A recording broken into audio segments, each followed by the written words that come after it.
Howdy. Me again. Og asabate. Go live masusuluk.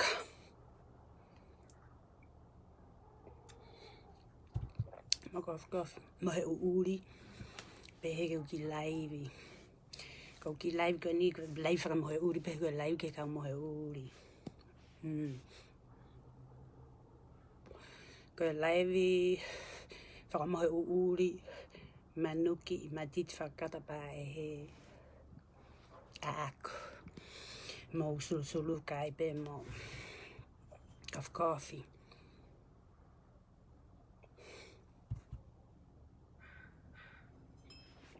Okay, live ni. Ke fahinga. Kua afu kua. Fahinga. Kua afu kua mamoko kua koe ke tau ilu pa ko fe me.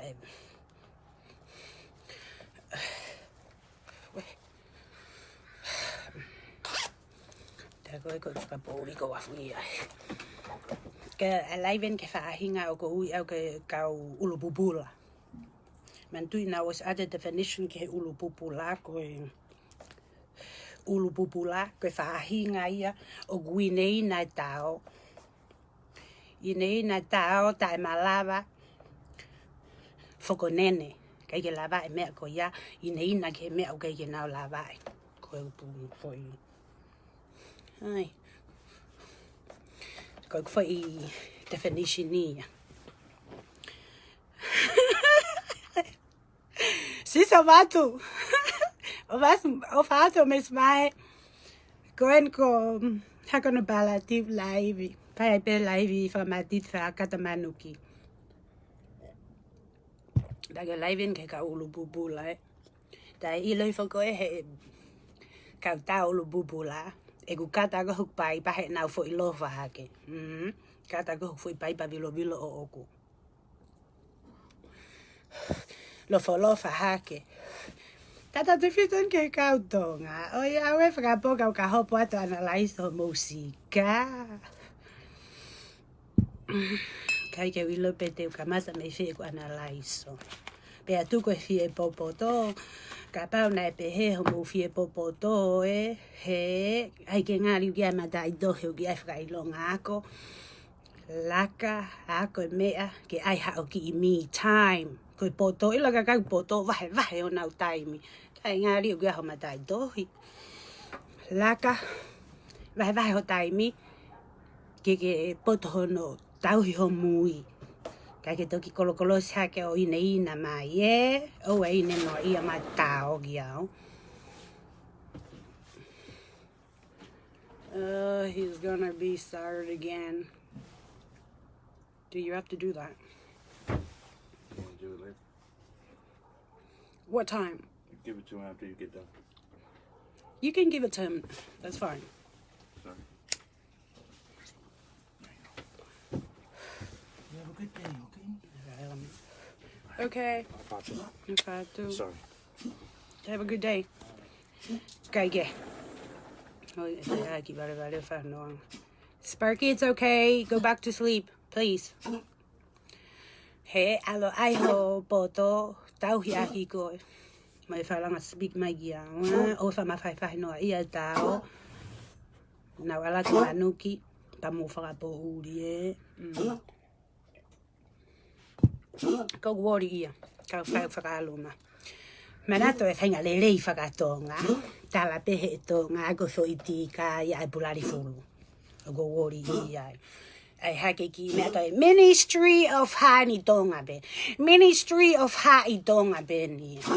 Whai aki mai e tu. Ai ke mantui ko Amerika e ni. Ko foi tu mai agogo e na hange mawhaesi I kia mi. Tatau peho foi tu Ministry ma of Ha. No foi abino I fisu ka tata. Mahino atu ia. Sio ka mea te tau hoki e hek whakamanuki. A aku mo whakaluma he. Au ai ke ina tau mo e ulububula. Ulububula no lava tau hi mui. Laka ai matai tohi. Manatu tuku ai ke close mai ni. He go matai tohi. Specifically pehe meja ta. He, whai ai pe matai tohi I ai. Pahe ke toki hau lewa. Learn me a kehe. Taha peho malai. Mahino atu ia. Ia mea ka matai tohi pe ilo katoa umea. Ta ingari si kulu ia. Kai poto ia open-minded a bito. He ko tau learn beki whai toka. Kau tō ngā ia mau pe matai tohi ilo katoa umea. Whirahe koe nati. Go inside and never come outside, please.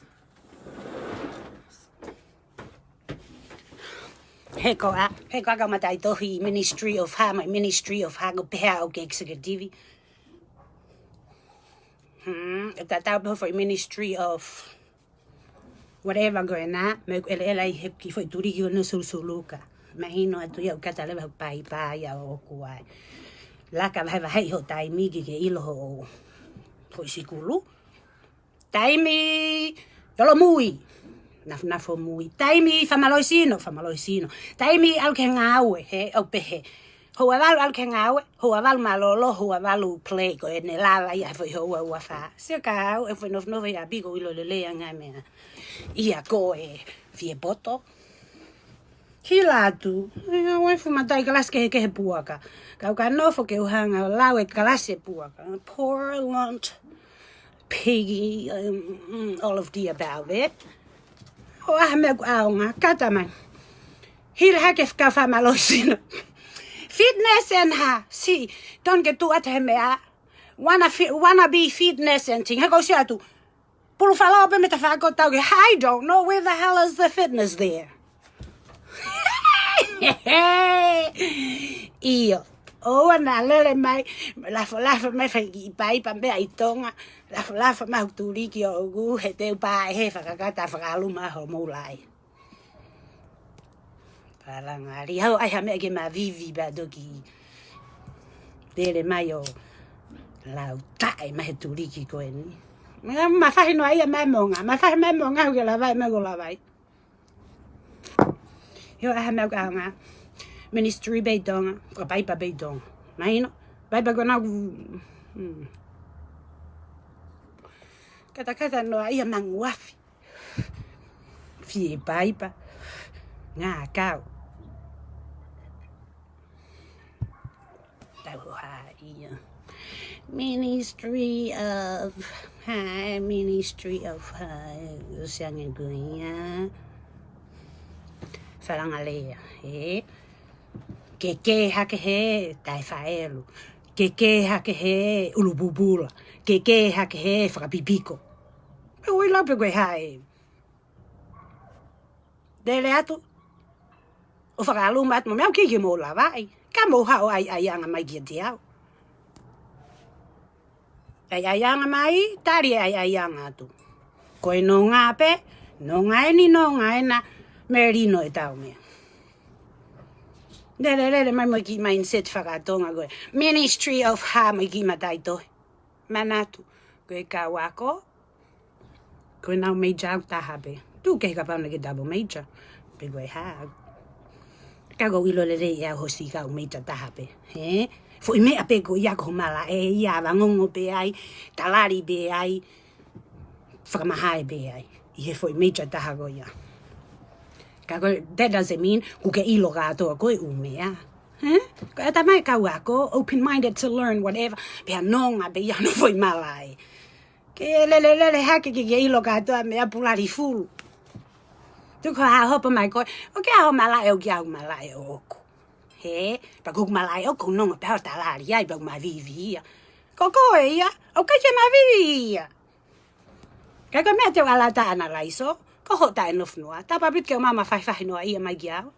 He noa ia be. E ka ala to ma fai atu. Kai ke mo wori ia ai. Ko ka mata ni ma fai atu.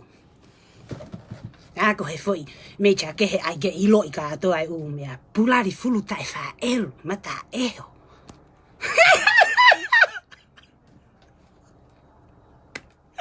He koa. E ngari si kulu koe ai riri. Flako e pulari fulu ko kanati. Kua te pehena ke lava ona. Ai hake kauni no molo pe me foi kepi. Hala shesh. Ai awe. Fai mai ake tu paipa. Ke hake he paku. Tau hoa a ia. Lere mai koe. Kata mai kago ma vivi au. Koe fe me au whakaori ai. Tae a anga, tae ilo, tae maa usia, tae.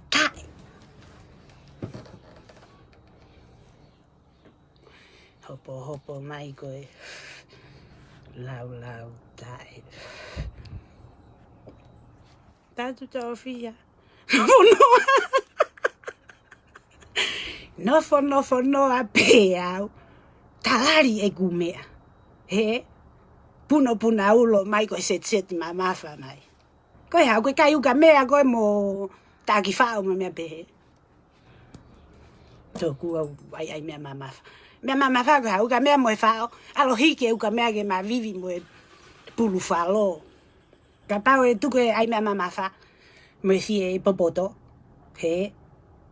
Koe mea pe ko ilang mamafa koe uka mea moe whao moe wa papa moe mea pehe. Alo hike uka mea. Mo hange maha pulu whalo. E fiala uto hea te karaske heke he buaka. Kei kia uke hau ata maita e ngari ana ke sikulu.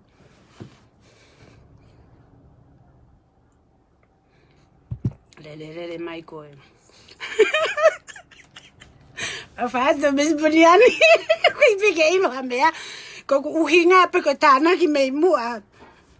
Pe ko ne kai pe ko ke mea tau tāna ki pe mei mua foi. Pea koe ke toi ilo puka harfu ele hoka ti mui. Koe mea hoko. No whalpe lofa mai koe kata. Ho ha ke tā o fisi moi ha. Laka o... Ai ha mea ke ma vivi. Koe kau tonga. Ke peke ki ke hake o fisi fe ngā tata mai moi vahe o kufiha. Tātu tau fiha ko foi ke koe nā. Tātau pe mok nofo koe ki foi turiko ne susuruka moi uri ai.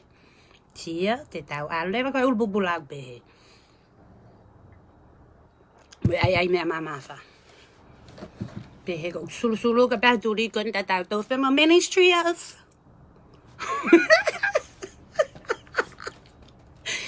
Ai awe, manatu ko e ku laivi whakaluma whakakata whakamatiti he. Ki he kau sikulu eni o kuanga tai sikulu.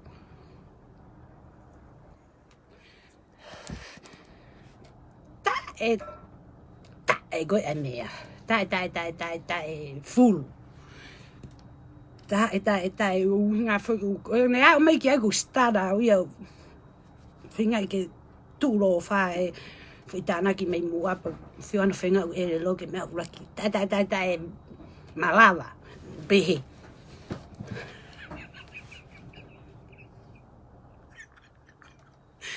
Mahina?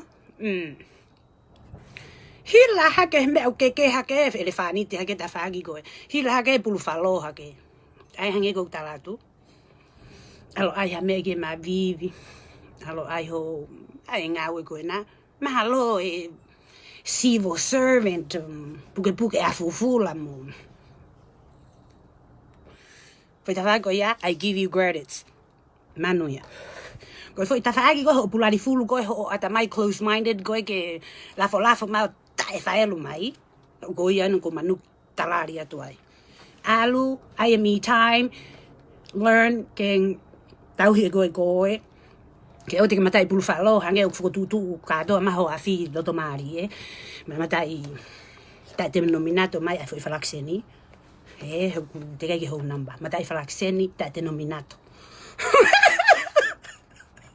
He koa, pake toki lofa mau ta whaaki o ku, o aiki ke fie, manu ki mai ka au, he koe tahini koa upala nisi e ku, re aku. Mahino, o wana ki aiki ke rere mai ki underestimate mai au, ke te hopo a tā talari koe ki ke, he, mahino, ko ki matai tohi, mecha be e taha, pake aiki ke ngari na ke matai tohi. Rere maa ngai tai matai tohi, whilahe koe kokanati, tamwhaki. Moi Ministry of Ha. Ai hake, wahe, pulari fulu. Tapea ana te whehuke I mai o ina mai mo aike ki matai manuki maha mo sika tao He koe mea o ko hopo atu ai o manuki he atu. Manaki ai.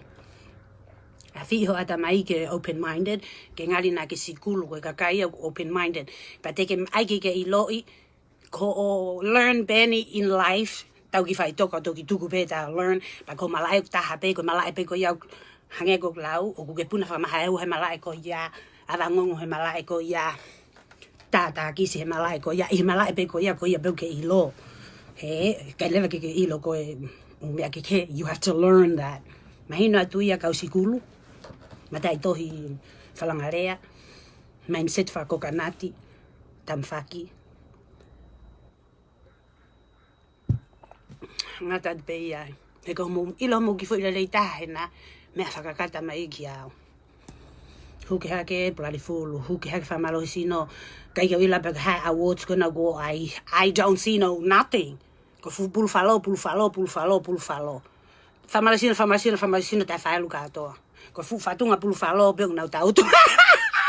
Kai tu my fitness some shit. Ha caption ni. Healthy fitness shit. To for caption go yeah, although he wanna be fitness and healthy because he's still doing it. Okay, it's all buffalo. Buffalo, okay. Pagi tu kare bai ni na mai tata no mai kau he umea go ya. Okay. Ko hau ke bel malai ko management yau he o go pota he talari me ko equation he fa me pe he ko ia lau tola tata pe ho elo ne o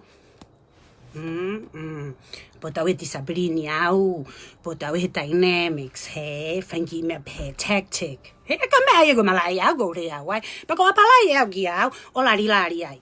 He, go sai ia me go ia. Be o ala fai leadership ho tao, o gi kai ki pe he ko. He, pa tau tak ta fra mahai pe no malai. Fra mahai ai ya ngongo ai be. He kai ti ka go ba ngongo malai, he kai go ala tao fra ma op ho malai. Mahino atu ia. Tabangongo pe ko hena ko malai. Tango ti hau ko ke me aku te ke learn e ko. Tango te ala tai ko me aku te learn e au. Ko ya nga ya ta mai ka sikulu pe he. Open minded. Ka le ma ho ki tao. Ta e fa e lu mai o kata pai pa. Fie pai pa go go. Manguafi. Manguafi pen me ke yako. O ya we ko fu ele fa ni te ata he ke yako.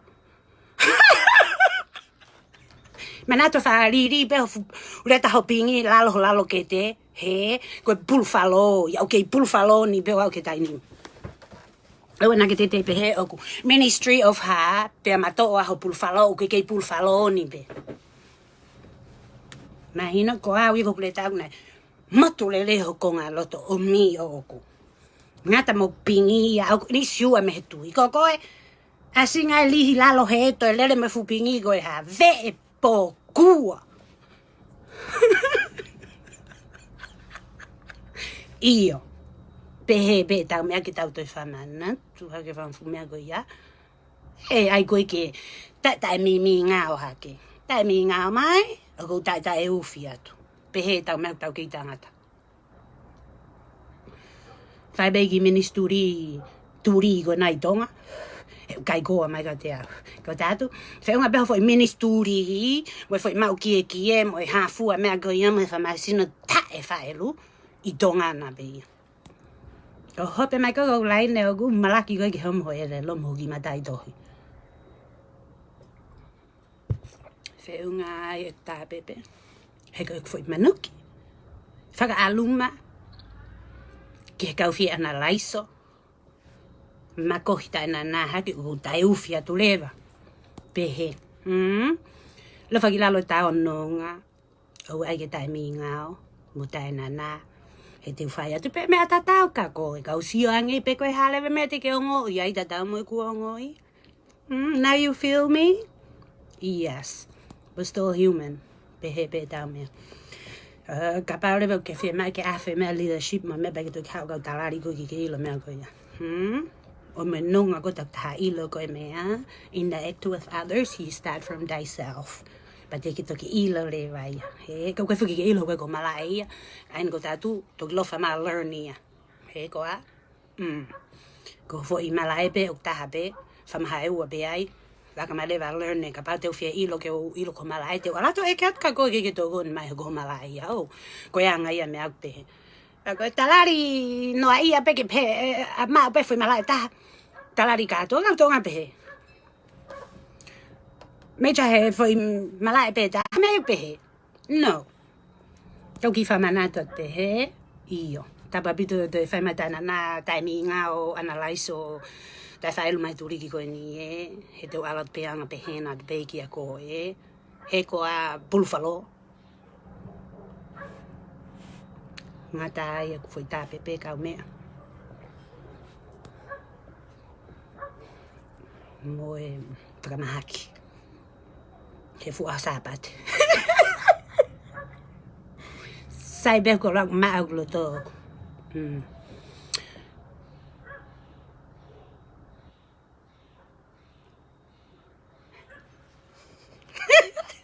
O vato to. Sai te u feunga o fatu everyone. Hila mai beta o gona.